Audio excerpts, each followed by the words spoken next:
කොළඹ වරාය නැගින ජැටිය අදාළ කරන කතාව පටන් ගන්නේ 2024 සැප්තැම්බර් 21 පසු. ඒ මාස 8ක කාලය තුළදී මේ වෙනවිට ජැටිය මීටර් 570 ඉඳලා මීටර් 730 දක්වා සම්පූර්ණයෙන් මිදි කරලා තිබෙනවා.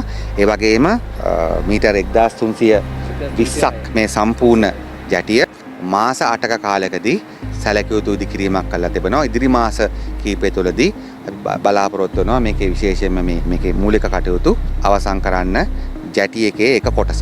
අප විශ්වාස කරනවා මේක අපේ රටේ ජාතික සම්පතක්. හැබැයි මේ ජාතික සම්පත සහ මුලින්ම මංකොල්ල කාලය විතරක් නෙමෙයි මේකේ ඉදිකිරීම ප්‍රමාද කළා ඒව ගැන හොයලා බලන්නේ නැතුව වංචනික කටයුතු කරලා මේක සුවිශාල ප්‍රමාදයන්ට ලක් කළා. මේක වරාය සේවකයන් විසින් බේරගත්ත ජැටි එකක්. ඔවුන්ට තමයි මේක හදාගන්න උමනාව තිබෙන්නේ.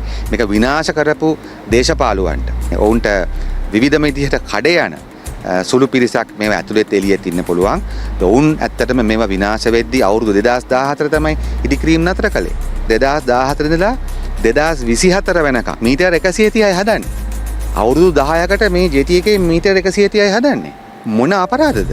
ඒ නිසා වෙන වරායන් දිනු වෙලා තිබෙන වෙන රටවල්. අප මෙම කළමනාකරණය ඇතුලේ ඒවා අපිට අඩුපාඩුකම් තුන නැත්තේ නෑ. නමුත් සමස්තයක් ලෙස ගත්තොත් අපිට අස්පනා අපිට පේන සත්‍යයක් තිබෙනවා.